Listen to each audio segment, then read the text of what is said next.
Hello বন্ধুগণ, আজ অনেক দিন পর তোমাদের সাথে দেখা হলো।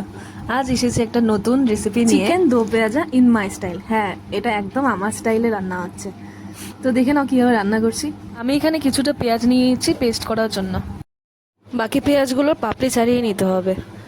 ঠিক যেইভাবে চিলি চিকেন বানানোর জন্য পেঁয়াজগুলো ছেড়ে নিতে হয়, ঠিক সেইভাবে পেঁয়াজের পাপড়িগুলো এইভাবে ছেড়ে নিতে হবে। এবার নিয়ে নিচ্ছি কাঁচা লঙ্কা, আর কাঁচা লঙ্কাগুলোকে ঠিক এইভাবে গোট গোট করে কেটে নিতে হবে। দুটি মাঝারি সাইজের রসুন থেকে কোয়াগুলো ছাড়িয়ে নিয়ে সেগুলিকে কুচি কুচি করে কেটে নিতে হবে। এবারে পেস্ট করার জন্য রসুন, পেঁয়াজ এবং আদাগুলোকে আলাদা করে নিয়ে সেগুলিকে শিল নোড়ায় ভালো করে বেটে নিতে হবে। আমি সবসময় শিল নোড়াটাকেই প্রেফার করব, কারণ শিল নোড়ায় বাটার রান্নার স্বাদই আলাদা হয়। ভালো করে বাটতে হবে যতক্ষণ না মিহি হয়ে যায় বাটাটা। বাটা হয়ে গেলে এর মধ্যে আমরা অ্যাড করব কাঁচা লঙ্কা, গোটা জিরে।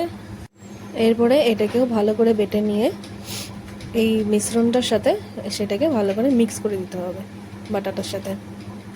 আমি এখানে আধা কেজি চিকেন নিয়ে নিয়েছি, সেটাকে ভালো করে ধুয়ে নিয়ে পরিষ্কার করে রাখতে হবে।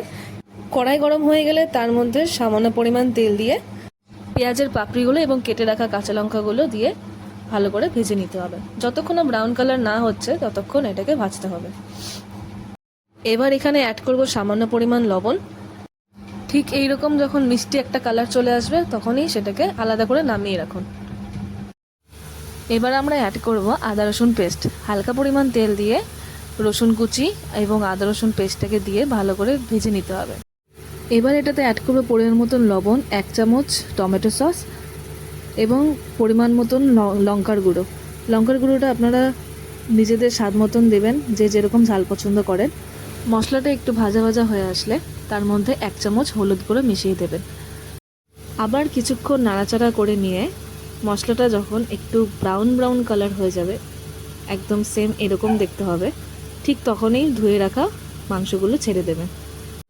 ভালো করে মশলাটার সঙ্গে চিকেনটিকে ভালো করে মিশিয়ে নিতে হবে এবং ভালো করে ভাজা হয়ে আসলে তার মধ্যে একটি ব্যাটার দিতে হবে। এই ব্যাটারটা আমরা টক দই, কাসুরি মেথি, অল্প পরিমাণ কাসুরি মেথি দিয়ে তার মধ্যে হালকা পরিমাণ বিট লবণ এবং কালো গোলমরিচের গুঁড়ো দিয়ে ভালো করে পেস্টে তৈরি করে নিয়ে এই ব্যাটারটা এটার মধ্যে ঢেলে দেবেন। ব্যাস, এখানেই আমাদের অর্ধেক রান্না রেডি। এরপর মিশ্রণটি দিয়ে ভালো করে নাড়াচাড়া করতে হবে। মাংসটা যখন প্রায় হয়ে আসবে তার মধ্যে ভেজে রাখা পেঁয়াজ ও লঙ্কাগুলো দিয়ে দিতে হবে। এরপর হালকা নাড়াচাড়া করে নিয়ে, বেশি নাড়াচাড়া করলে পেঁয়াজের পাপড়িগুলো ভেঙে যেতে পারে, তাই হালকা নাড়াচাড়া করে সেটাকে ঢেকে দিতে হবে। কিছুক্ষণ ঢেকে রাখার পর দেখুন আমাদের তরকারি রেডি। আমাদের তো পেঁয়াজা রেডি হয়ে গেছে। এরপর আপনারা সার্ভ করুন। আমার কাছে তো এটা খেতে জাস্ট দারুণ লেগেছে। আপনারা খেয়ে বলুন আপনাদের কেমন লাগছে। অবশ্যই ট্রাই করবেন এবং কমেন্টে লিখবেন কেমন লেগেছে খেতে আপনাদের। এবং চ্যানেলটিকে সাবস্ক্রাইব করতে একদম ভুলবেন না নিউ রেসিপির জন্য।